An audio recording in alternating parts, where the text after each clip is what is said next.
बिहार आप करोड़ों को तारे तारे कुल परिवार साहे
गुरु ये घर वाले मैया मन भैया ये सुंदर आरती से आगे गुरु जी के शरण में गिरी भैया हाथ जोड़ के स्तुति करके कहते हे संगत पिता तो शरण में नजर पाशुपाणी लेके आए सुंदर हाथ में करके वहां पे जाके भैया अपने ढाल हाथ में हमारे घर में चले गए आज हो तो नाम के तुमका वो दिन आज ये आए कि भैया तो सुंदर ये घर में फल फूले हैं भाई ओकरे उपलक्ष्य में ये सब नाम जो काटती हवा के पीछे भैया है ना तो घर वाले नियमन कैसे विचार कर रहे थे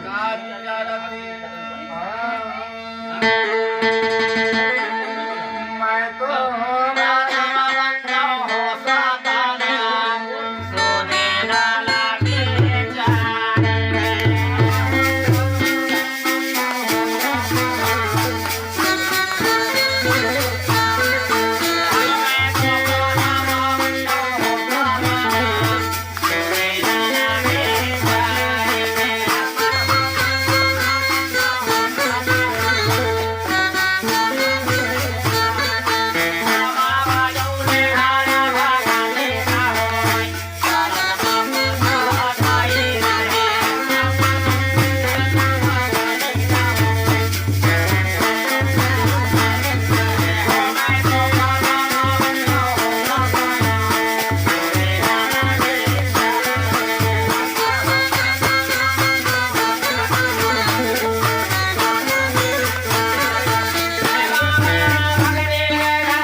कहाँ है? आकृति भेजना। बिना मालना भाई गुरु बिना दे देना आकृति भेजना। आकृति भेजना।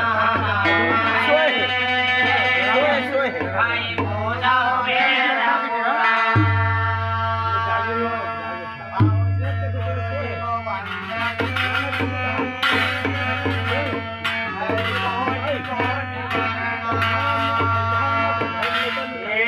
रंग देवा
प्रथम पुरुष गुण खाएगा कोटि नाम उनके घटाया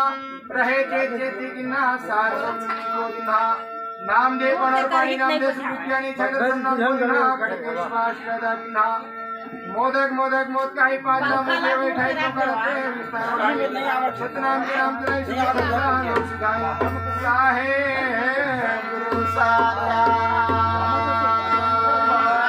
के पुन के धाल गया ठमना के जन्म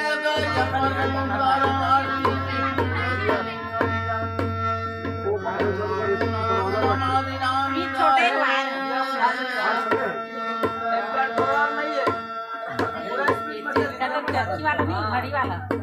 मत आ जाए सीधा रखवा लो मत आ रही नहीं है बोर्ड नहीं है हां पूरा और काई बोर्ड नहीं है नहीं हो बाहर से नहीं जाएगा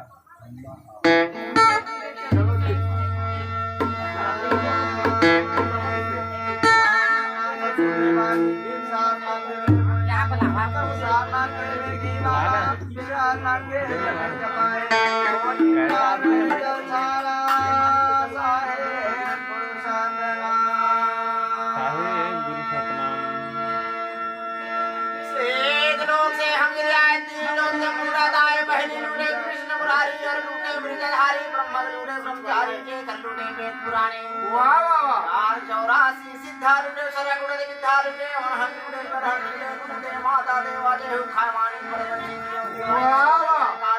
अपने पुण्य कभी ले धारा जहां नाम ने नौतारा से नारियल से पान महिमत पाई परवाना काय कोरस के छिला वा सब संपत्ति सा मिलावा ऐसे चरण जो दर प्रकाश अपनी मां देगा लोग हमारा कौन देवता दे करना चे तो बहु बिनाने बाजी संसारा अच्छा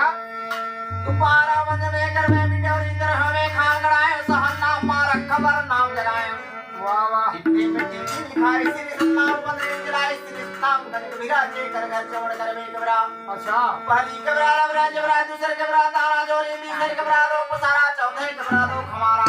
ऐसे एक आपके के देविन साई दरमाने मन स्वासा पहली कुंदरी ताला कुम से देनी नौ तारा वाह वाह सर्वुदगिरी तारा बरा कमड़ देनी नौ तारा तीसरे कुंदरी तारा चार सुंदरी नौ तारा ऐसे चौथे कुंदरी तारा जब निर्वय जसराई प्रेम पत्र में कमल ठहराई वाह साहिब को लड़ाई पुख्या को सिद्धिया मिले यामिन को मिले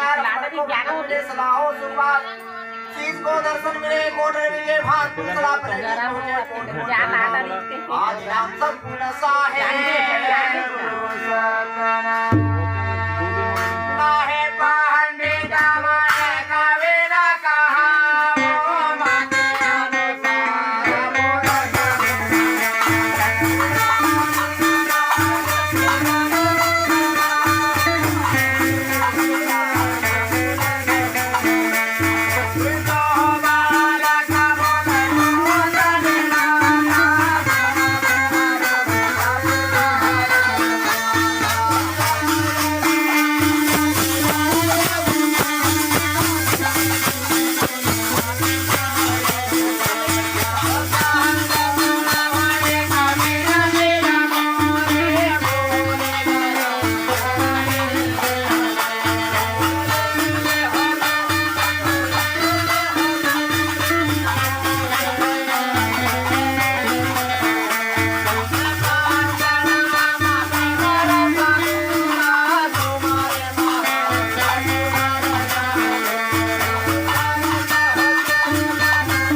तुलसीदास बाबा की जय हो।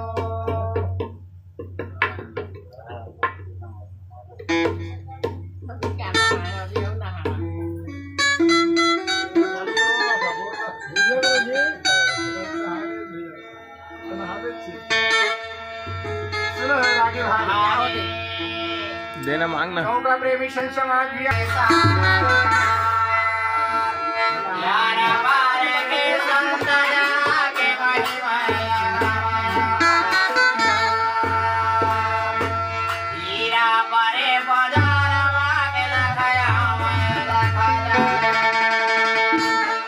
चतुरार कोई हो है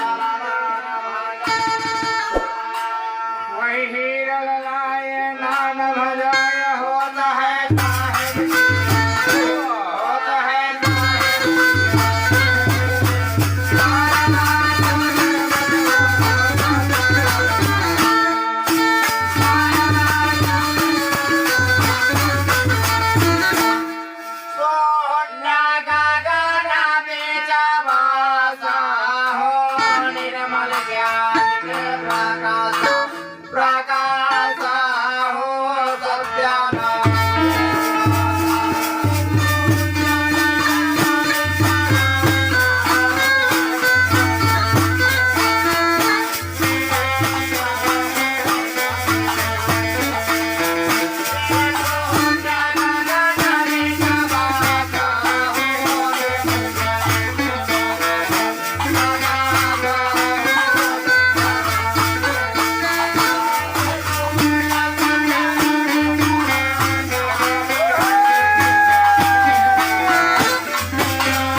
नीतम न भैया ना कवि है भाई आप चवाली एक छोटे छोटे बालक ये मत के अनुसार है कि तो स्पैरो इसमें कथा ले मतलब तो हमार डोकरी बोली बाणी में या कोई भाषा की काम आ एक्सपायर वो इसमें एक्सपायर थोड़ी समझ के क्षमा करिए तो सुंदर ये हेलो भाई आपको सब भी नहीं लेकर सब पकड़ने के लिए तो नहीं चलेगा वो नहीं आता नहीं तभी लाई से ये तकाची बम आपकी में श्री का कथा वो तो सोला सर की नहीं की है हमारी रिकॉर्डिंग सब सागर सब भैया वो इसने कही स्वर्ग के समय के अनुसार दो बज की हवा नहीं नहीं तो मैं तो एक से का है मैं जिंदगी से अभी नहीं बोल रहे हैं वो दिन हाथ बोल नहीं चला जैसे ही बोल रहे हैं कमल गुप्त सनी हूँ तब वो कैसे छिपे हमारा हैं मोला पूरा सजी दे पूरा सृजन आप ही आपका हाथ में नहीं पूरा करेगा महाजन बाबा पूरा ससेरा दिलाया भाई पूरा साहतार जवाना मेरा ये सब कथा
तो वही शून्य के आकार में वही शक्ति सीधा सोचते सोचते भी 70 युग बीत गए तब अंधकार के अंधकार रहा है तब सोचते सोचते मन में विचार करी भैया तब सोचते सोचते शरीर में गर्माहट पैदा हो गई जब शरीर में गर्माहट पैदा होते तो भैया नदिया की तरह ये गंगा जमुना बहाए के चारों हाँ उसने पृष्ठ के शरीर से पसीना पसीना बहे लगी तो चारों तरफ जल ही जल नजर आवत है कि भैया अच्छा जी तो जल ही जल नजर आइस तो जल में सुंदर ये धरती की रचना थे एक बूंद से ये धरती की रचना हो है और एक बूंद से ये शरीर की रचना हो है धर धरने कर ये कहे लेखा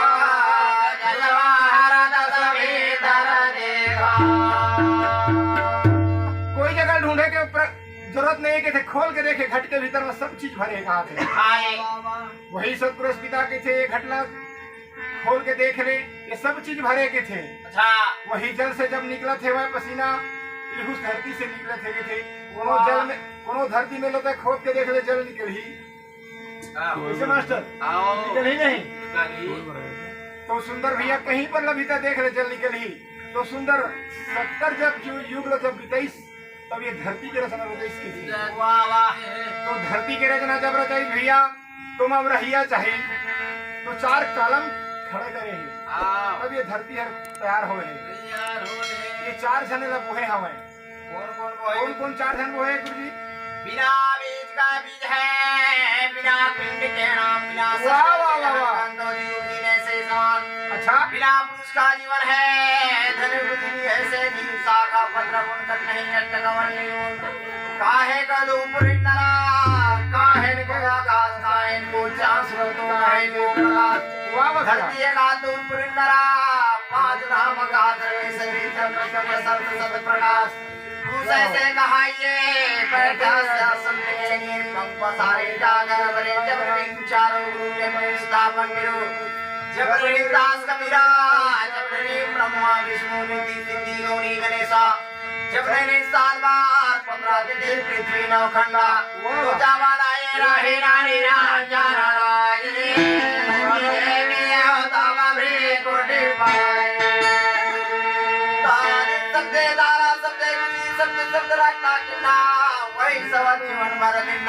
वाह वाह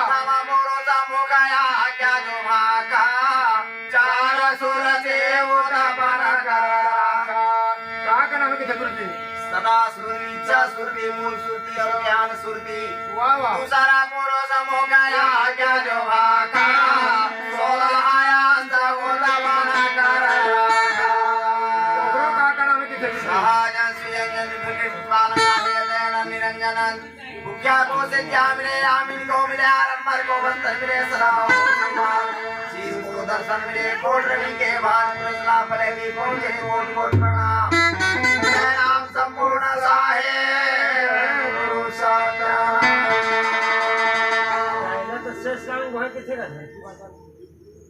शेषनाग तो बहेगा। हाँ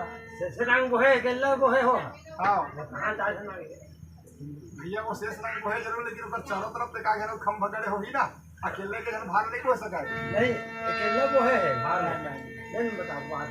देखो तो मैं क्वेश्चन बाद में करूंगा अभी हाँ मन में सोचे मोला सारी संसार की रचना करना है। वाह वाह वाह पहले मैं अपन पाँव रखे के जगह बना रहा हूँ, फिर बाद में सारी संसार की रचना करियो। वाह वाह वाह बृहस्पति है तो उन्हें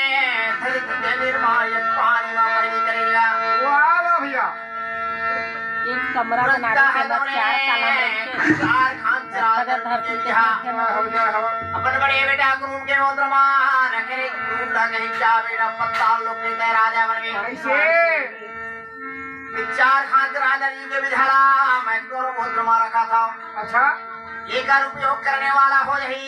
मोदी ये विधारा मांगी तय भरी भारी दे देवी, हाँ हाँ प्रेम से मांगी हुए विधारा दे देवी। वाह एक गुरु बड़ा बनाए गुरु पत्ता लोग के ये हाँ गुरु धर धरनी करे केले को जज्बा हर दस करने को कहे। हाँ ये धरती और ये धरती में कोई अंतर नहीं किसी। एक गुरु के भार गुरुला भार गुहाई ये जल रंग पता लोग के पता लोग पाँव हरे कैसे? 12 पालंग के भार लगुहाई। ओहो शेषा ना कहे बाबू शेषा जल मांगा वाह वाह वाह वाह जल के राजा की थे। ये धरती का भार लगुहले बे बाबू हो जल मरे बे। अच्छा 16 पालंग के भार लगो में 16 पालंग पेट लग 16 अंगूर पेट लग रहे। कैसे? अब तो भाषा के 17 अंगूर है। हंसाला कहे बाबू जात है धरती के भार बोले वाह वाह गुरुजी वाह धरती के भार नाम कैसे? ये 8 पालंग ये दे 8 अंगूर एक छाती रा बनाए। छाती के है कर पथरा का छाती है के थे। कमर लगे बाबू जाता है आकाश मगा 4 पालंग के भार लगो वाह वाह 4 पालंग प्रतिता ये मस्तक रा बनाए। ओहो तो बोला सुध के उदपति के पुरतलिन प्रगटा वासुरती के प्रताप से के काल घोरा का कोई शीतल कोई तेज है कि कोई परस रखा ये सवयंस है पुरत के जल भगता करी न बखा चारों भाईया पिता है तो उन्हें भार को हा करके कहे वाह वाह वाह। अब संसार में बड़ा रचना रचना है तो विधा बनाने पर खेती नहीं बने वैसे खेती के निर्माण कर तभी जाके संसार में विधा वहाँ ऐसे सोच करके मन में विचार करके प्रस्ता है मीन माने आनुर गिन्हा कंजन रचे शरीर पुत्र गढ़ पुत्री भय भय सावा दो भीमसे नहीं वृद्ध जो सने चाहे तो है तो मोसने जब पुरुष हो जाई तब दिया रोवा भाई रोवा रोवा चुनी जाई नहीं वाह वाह वाह वाह। पिता है तो ने अपनी इच्छा स्फूर्ति से वैसे देवी अष्टमी के निर्माण कर दिया अच्छा होकर से पहली हाँ 16 वंश के कहे ना वैसे निरंजन अवतार करी 16 वंश में अच्छा निरंजन लगे जा बाबू मानसरोवर माँ वाह वाह। वहाँ के भारत है बोले मामू 64,000 चूल्हा कर में हाँ सब तपस्या करवे तब दर्शन पावे। तुला राज मिली गई वाह वाह। धर्मराज तो ने निरंजन है तो ने 64,000 चूल्हा मानसरोवर पिता की तपस्या करे अच्छा जब देवी अष्टमी के रचना करी पुरस्ता हाँ देवी अष्टमी कहे पे पिताजी ते मोर रचना तो कर दे ओ पर बोला पति चाही पति दे के वहां पर पुकारे वैसे जब पति पति कही तो पुरस्ता कहे तू चंडाली तोला पैदा कर दे ते पति के दर्शन करे वो समय पुरस्ता विनय हो जाती निराकार में हो जाते वो दिखाई नहीं देवे देवी अष्टमी ओहो देवी अष्टमी फिर वहीं पर कलप कलप के पुरस्ताला मोरावा थे कैसे बोरावा थे काला पकाला वाले पे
देवी ये टंगी है तोने प्रेम डाला कहे पिताजी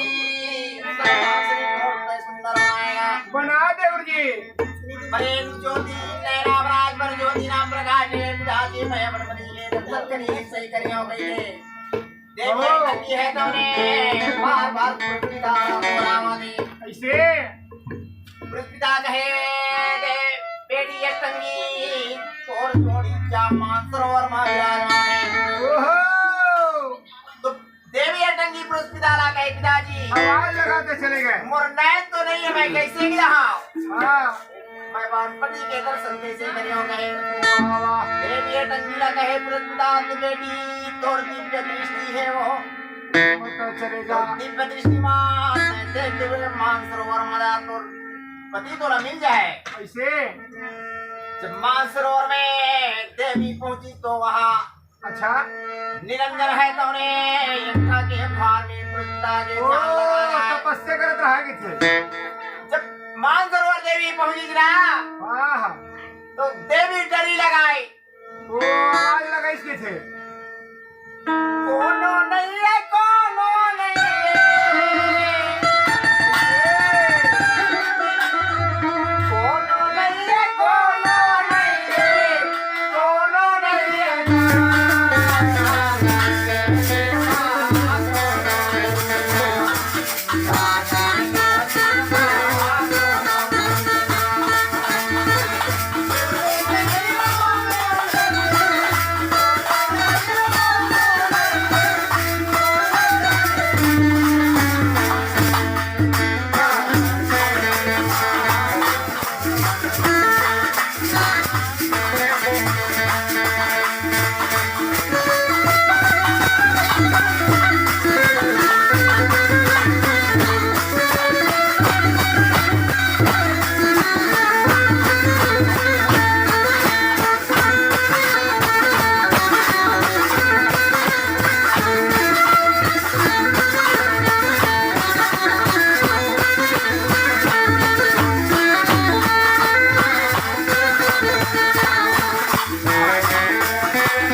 लगाते लगाते वही सागर के तीर पहुंच गए।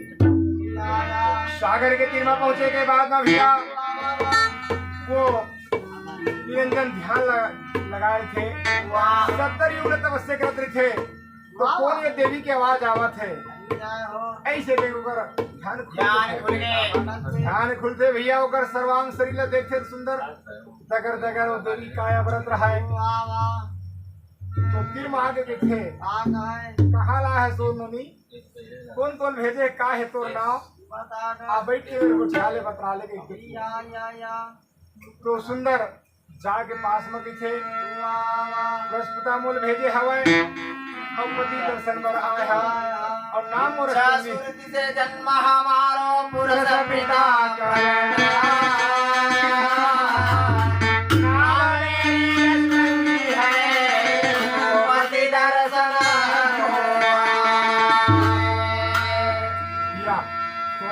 पिता भेजे है कि छस और वस्तंगी मोर नाम है कि छस और पति दर्शन पर आए हो कि छस और वही पुरस्कार के बेटा महू हरा महू लोग तपस्या करत बैठे वही पुरस्कार ध्यान में तो हम तो रिश्ते नाते में भाई बहनियन की और पूरा पति कहीं रहा है मैंने जाना लेकिन मोला पुरस्कार भेजे हमें पति दर्शन पर आए हो ऐसे भी थे। अच्छा तो सुंदर दोनों अष्टंगी और काली रंजन वहीं पर एक नर नारी मिलकर कमाई जेकर लोग लिखे है भाई सुंदर भैया वहीं पर काल निरंजन और अष्टंगी एक मत होई के इन सब साजा तो सुंदर एक मन हो के मना सृष्टि के विस्तार बढ़ाई तीन बूंद कर तीनों वंशा और ब्रह्मा विष्णु महेश्वर वंशा कैसे ये तो अष्टंगी तमाय नारी हो गए हो अपना पिता हमरा सृष्टि के रचना करे भेजे है ये दुनिया भाई तोरा मोला कोई अवतार करे है नाम के छैया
और ज्यादा ठंडा लागी कैसे कर आगे दाबली है हमार पंडित है नाम ऐसे थी ये सतनाम ला हृदय में खाली बाबू बोला काल नहीं खाएगा ये दे ये सतनाम ला नहीं जाने ते व्यक्ति में काल लपेटे पड़े सुमरन करे सुख में करे न को और जो सुमरन करे होते हाँ ये कलयुग ऐसा ने देखा था हम अलग घर में बैठा दी दाई मन बाहर में बैठे उमन आनंद में हमारे तकलीफ में काबर तकलीफ में हमारे बाबा जी के धुनी में बैठे हैं हमारे बाबा जी के ज्ञान गोठले गोठिया हुआ था उमन पंखा गोठले गोठिया हुआ गाड़ी के रेत में भैंसा के घाट है नाम हंसट के नाम भी ना हंसट नाम वो लगा पा गुलो का पार वहीला निरंजन अष्टमी कहा थे कहा थे नाम के